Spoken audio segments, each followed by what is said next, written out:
The steam rose from Director Harrison's coffee cup as Elena Martinez placed it carefully on his mahogany desk. Her weathered hands moved with practiced precision, the same routine she'd performed thousands of times over the past 20 years. The silver-haired woman in the simple Navy uniform had become as much a fixture of CIA headquarters as the marble floors and bulletproof windows. "Thank you, Elena," Harrison said without looking up from his classified briefing papers. His tone carried the absent courtesy reserved for furniture that occasionally spoke. Elena nodded silently, her dark eyes briefly scanning the documents on his desk before she turned to leave. 20 years of serving coffee, emptying trash, and cleaning offices had made her invisible to the intelligence officers who shaped America's foreign policy. They saw her the way people see wallpaper, present but unnoticed, functional but forgettable. From which city in the world are you watching this video today? If you enjoyed this story, consider subscribing for more tales of hidden heroes and the moment when truth finally surfaces. The Langley cafeteria buzzed with the usual morning energy as Elena pushed her cart through the maze of tables. Junior analysts clutched their first cups of coffee like lifelines, while senior officers huddled over secure tablets, their conversations a mixture of code words and careful euphemisms. "Elena, the usual," called out Agent Sarah Mitchell from Table 7, barely glancing up from her phone. At 28, Mitchell was one of the agency's rising stars, her confidence as sharp as her designer suit. She'd never asked Elena's last name in the 3 years they'd shared these morning interactions. Elena poured the coffee, black, 2 sugars, with the same quiet efficiency she brought to everything. Her movements were economical, precise, the product of decades in service that few bothered to calculate. To most, she was simply part of the infrastructure, as permanent and unremarkable as the security cameras that watched their every move. "Did you hear about the Marrakech operation?" whispered Agent Thompson to his colleague at the next table, his voice low but not quite low enough. Complete disaster.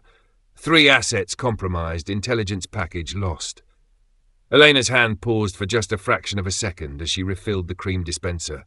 The gesture was so subtle that even if someone had been watching, which no one was, they might have attributed it to arthritis or fatigue.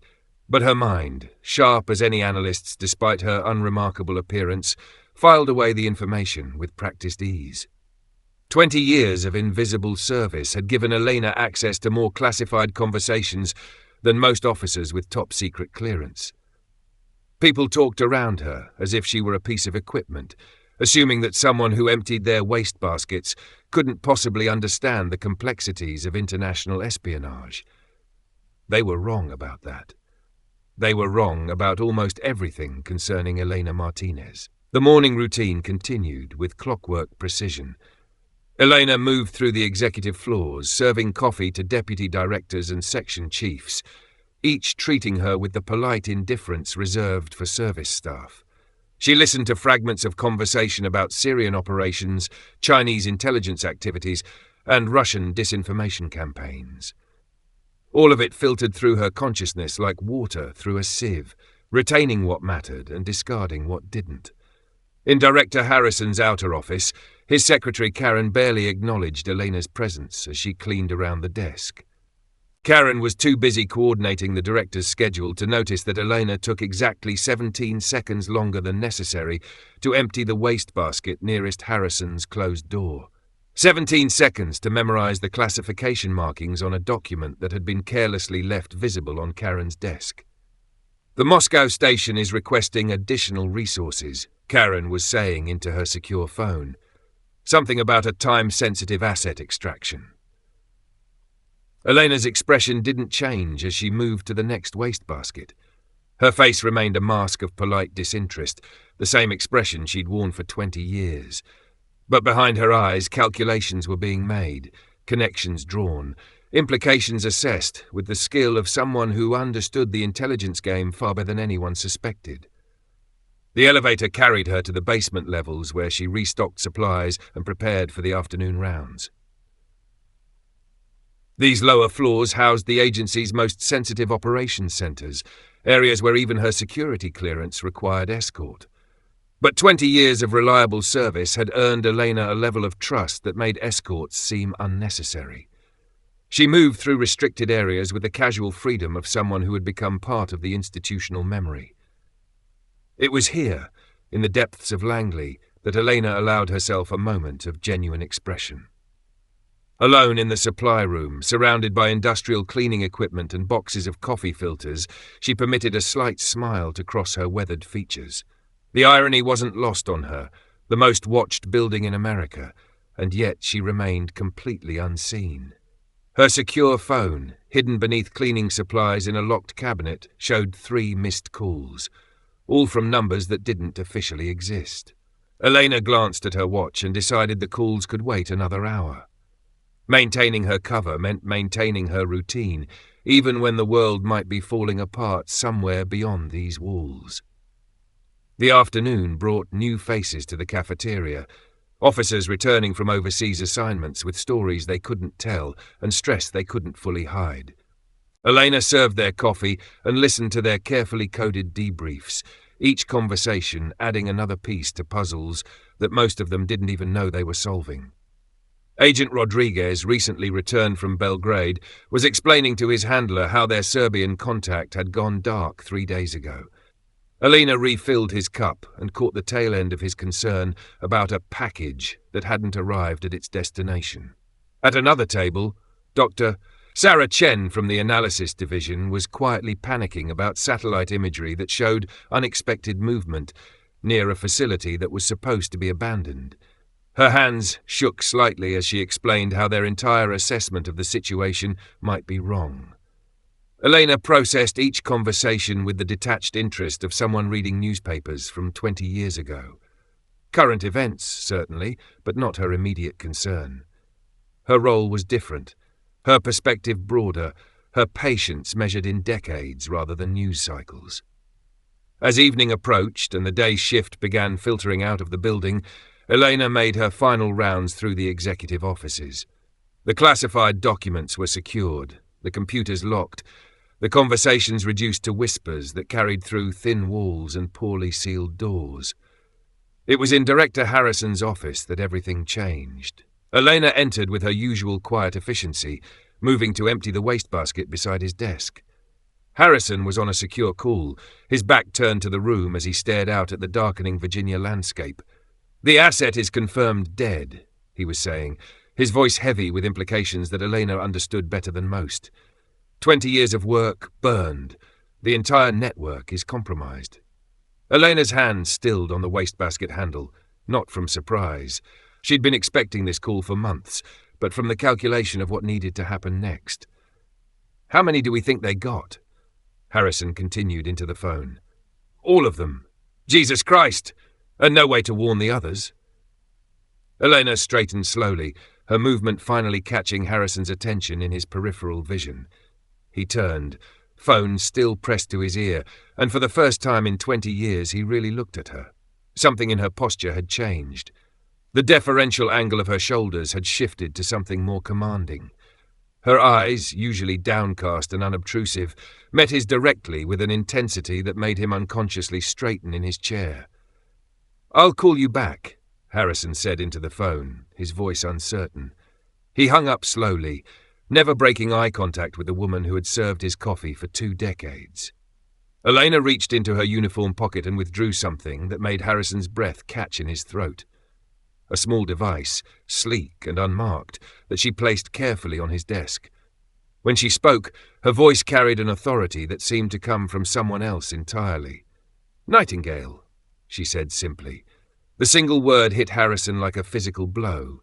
He staggered backward, his chair rolling until it hit the wall behind his desk. His face drained of colour as the implications crashed through his consciousness like a tsunami.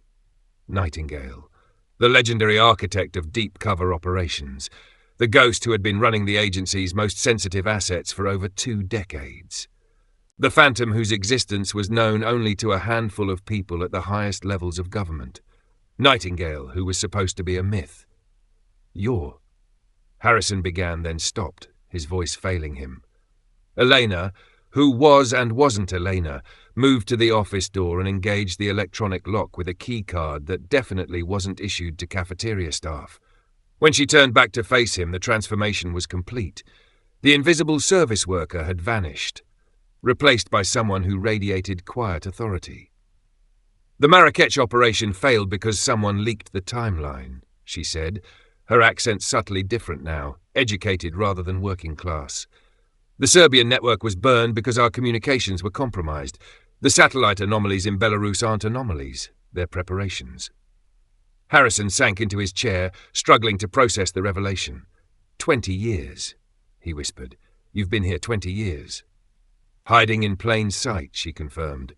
Listening to every conversation, reading every document that crossed your desk, managing operations that officially didn't exist while serving your coffee and emptying your trash. She moved to the window, her silhouette sharp against the Virginia twilight. The network you just learned about losing? I built it. Every asset, every contact, every dead drop. 20 years of work, and I watched it burn because someone in this building is working for the other side. The secure phone on Harrison's desk buzzed with an incoming call. He stared at it as if it might explode, then looked back at the woman who had just shattered his understanding of everything. Answer it, she said quietly. They're calling to tell you that Senator Williams has been found dead in his hotel room in Moscow. Apparent heart attack. Harrison's hand trembled as he reached for the phone. The voice on the other end delivered exactly the news she had predicted, word for word. How did you, he began after hanging up. Because I've been tracking a conspiracy that reaches into the highest levels of our government, she replied. Williams was getting too close to the truth. They eliminated him 3 hours ago, Moscow time. The heart attack was induced using methods we developed in the 1990s. She turned from the window, and in her eyes, Harrison saw depths that 20 years of casual interactions had never revealed. This wasn't the quiet woman who had served his coffee. This was someone who had shaped American intelligence policy from the shadows, someone whose influence stretched across continents and decades. The asset network that was just burned, she continued, included 3 senators, a Supreme Court justice, and the Secretary of Defense's chief of staff. They weren't working for us. They were working for a group that wants to fundamentally reshape American foreign policy. Harrison's world was tilting on its axis. A group? Corporate interests, foreign actors, political ideologues, they found common ground in the belief that traditional American influence is outdated. They call themselves the New Concordat. Her voice carried the weight of someone who had spent years tracking an invisible enemy. They've been systematically placing assets throughout the government, intelligence agencies, and military command structure. She moved to his desk and activated his secure computer with credentials that shouldn't have existed. The screen filled with documents, photographs, and connection maps that made Harrison dizzy with their implications. These are the faces of everyone in this building who's been compromised, she said, pointing to a grid of photographs that included people Harrison trusted implicitly. 12 officers, including 2 division chiefs and your deputy director's personal assistant. Harrison stared at the images, recognizing faces he'd worked with for years, people he'd promoted, trusted with classified operations, invited to his home for dinner. How long have you known? He asked, his voice barely audible. Suspicions began 3 years ago when operation patterns started showing irregularities. Confirmations came 18 months ago when I gained access to their communications network. She closed the computer and faced him directly. I've been documenting everything, building an airtight case while maintaining my cover. And now they've forced my hand by burning the Marrakech network. They know I'm close to exposing them, so they're accelerating their timeline. She pulled out her phone and showed him a message that had arrived 10 minutes ago. They've activated a kill order on anyone who might pose a threat to their operation. Harrison read the message twice before its meaning sank in. They're coming for you. They think they are. For the first time since her revelation, Elena smiled. It wasn't the polite expression of a service worker, but something far more dangerous. What they don't understand is that I've been preparing for this moment for 20 years. The lights in the office suddenly went out, plunging them into darkness. Emergency lighting kicked in a second later, bathing everything in an ominous red glow. Building lockdown, Harrison said, recognizing the protocol. Someone triggered the security system. Elena was already moving, her actions precise and purposeful. From her cleaning cart, she withdrew equipment that definitely wasn't standard janitorial supplies. A combat knife, a compact pistol, and electronics that looked more advanced than anything in the agency's official inventory. "They're not locking us in," she corrected, checking her weapon with practiced efficiency. "They're locking everyone else out. The real CIA officers are about to find out who's been working in their building for the past 20 years. The secure communication system crackled to life, and Deputy Director Walsh's voice filled the office. "All personnel, this is a security alert. We have a potential asset compromise. Elena Martinez, cafeteria staff, is wanted for questioning regarding classified document theft." Elena's laugh was soft but held no humor. "They're trying to frame me as a spy to justify the lockdown. Standard playbook. Accuse your opponent of the crime you're committing." Harrison looked at her with growing understanding. "You triggered this. You forced them to show their hand. Sometimes the only way to catch a conspiracy is to make them feel cornered." She moved to the door, listening to the sounds of security teams moving through the corridors. "They think they're hunting a rogue janitor. They have no idea what they're actually dealing with." The door to Harrison's office exploded inward, and 6 armed security officers poured into the room. Their leader, a man Harrison had trusted for 15 years, aimed his weapon directly at Elena. "Step away from the director," Agent Collins commanded. "Elena Martinez, you're under arrest for espionage." Elena didn't move, didn't flinch, didn't show any sign of fear. Instead, she spoke a single word that changed everything. Shadowfall. The effect was instantaneous. 3 of the 6 officers immediately turned their weapons on Collins and his 2 remaining allies. The betrayal was swift, clinical, and absolutely devastating. "Sorry, sir," one of the officers said to Collins as they disarmed him. "We have our orders." Harrison stared in shock as the room reorganized around loyalties he hadn't known existed. What just happened? Elena holstered her weapon, no longer needing it. "Shadowfall is the activation code for assets who've been embedded in security positions throughout the building. They've been waiting 20 years for that word." Collins struggled against the officers restraining him, his face red with rage and disbelief. "You think you've won? This operation is bigger than you know. We have people everywhere." "I know exactly how big it is," Elena replied calmly. "I've been mapping your entire network while you thought I was emptying your trash cans." She nodded to the officers holding Collins. "Take him to sub-level 3.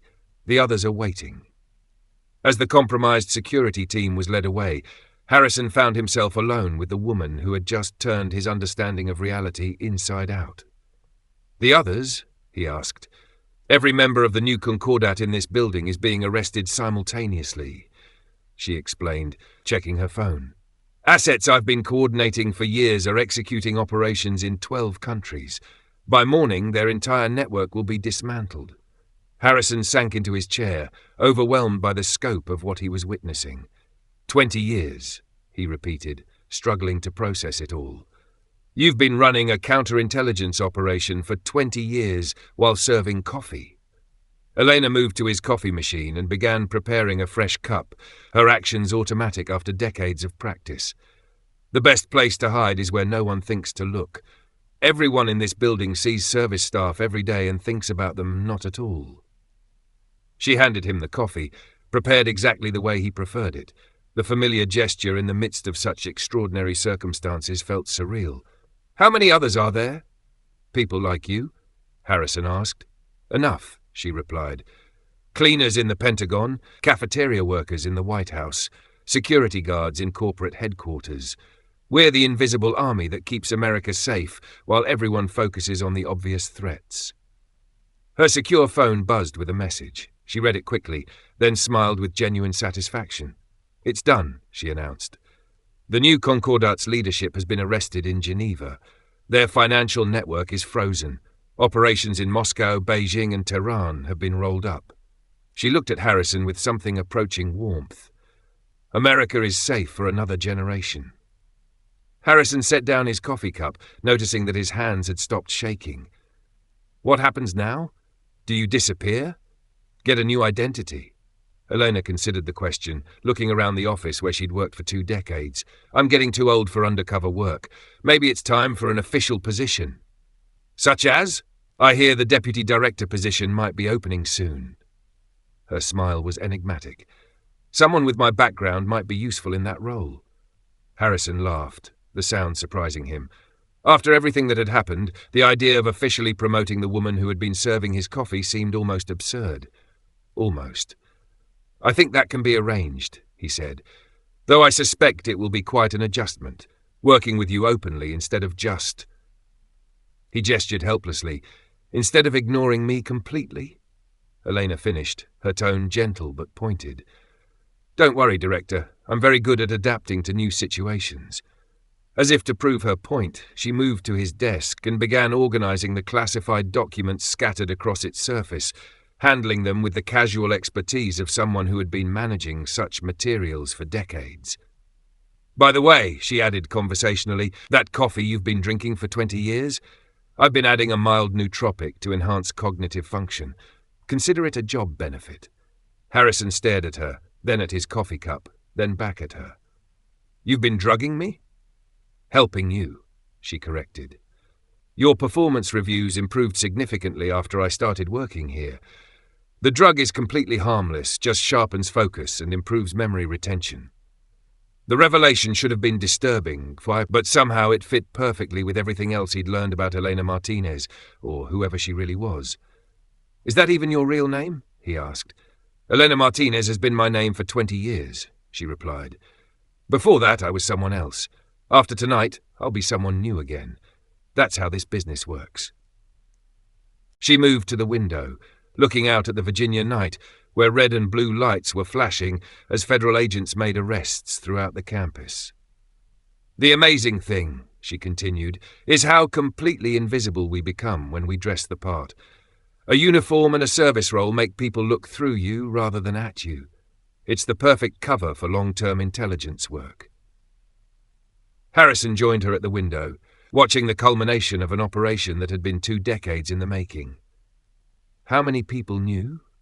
About you, I mean. The President, the Director of National Intelligence, maybe half a dozen others at the very top. Elena's reflection in the window showed a woman who looked exactly the same as always, but somehow completely different. Everyone else saw what they expected to see, invisible help. As they watched, Agent Collins and 11 other CIA employees were escorted to waiting vehicles.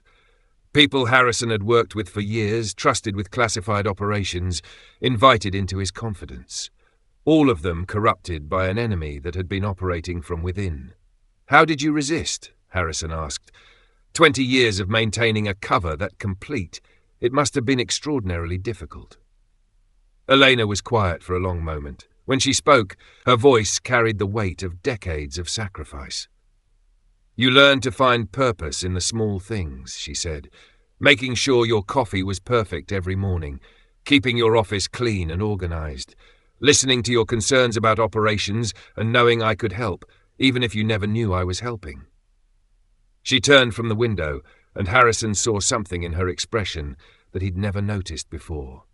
The loneliness of someone who had spent 20 years being invisible to everyone around her. The hardest part wasn't maintaining the cover, she continued. It was watching good people struggle with problems I could solve with a phone call, knowing I couldn't reveal myself without compromising everything. Harrison thought about the countless times he'd discussed operational challenges while Elena cleaned his office. How many of those problems had been mysteriously resolved in ways he'd attributed to luck or coincidence? The Belgrade operation that succeeded after everyone thought it was doomed, he said slowly. The Moscow intelligence that arrived just when we needed it. The financial records that mysteriously appeared in the Tehran station. Elena's smile confirmed his suspicions, among others. You've been protecting this agency for 20 years while we treated you like furniture. You treated me exactly as I needed to be treated, she corrected. Invisibility was the goal. You helped me achieve it perfectly. The secure phone rang again. Harrison answered it to find the President's Chief of Staff on the line, requesting an immediate briefing on the night's operation. "Tell him Nightingale will provide a full debrief at 0800 tomorrow," Elena said quietly. Harrison repeated the message, then hung up and looked at the woman who had just spoken with casual authority about briefing the President of the United States. "Is there anything else I should know?" he asked. "Any other surprises you're planning to spring on me?" Elena considered the question seriously. "The new coffee blend I was planning to introduce next week has antioxidants that should help with your blood pressure. Other than that, I think we're caught up." Despite everything that had happened, Harrison found himself laughing again. The woman who had just orchestrated the takedown of a massive conspiracy was worried about his blood pressure. "Elena," he said, using her name with new understanding of what it represented. "Thank you for everything. For protecting this place, for protecting all of us, for—" He gestured helplessly. "For the coffee." She smiled, the same gentle expression she'd worn for 20 years, but now he understood the strength and determination that lay behind it. "It was my honor, Director," she replied, "and the coffee really was excellent, wasn't it?" As dawn broke over Langley, Elena Martinez prepared to step out of the shadows after 2 decades of invisible service. The woman who had shaped American intelligence policy while emptying wastebaskets was about to take her place in the official hierarchy. But somewhere in another government building, another invisible figure was mopping floors and serving coffee, watching and listening and waiting for the moment when they, too, would speak the words that would change everything.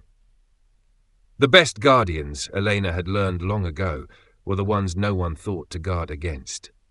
And America's enemies were about to learn just how many guardians they had never noticed were standing right beside them, hidden in plain sight, ready to defend their country with the patience and dedication that only the truly invisible could maintain. The coffee, as always, would be perfect. Have you ever encountered someone who seemed ordinary but possessed extraordinary hidden powers? Maybe there are heroes around you that you don't even recognize. Share your experiences in the comments below, and if you enjoy these kinds of stories, don't forget to subscribe. Real power is sometimes hidden in the most unexpected places.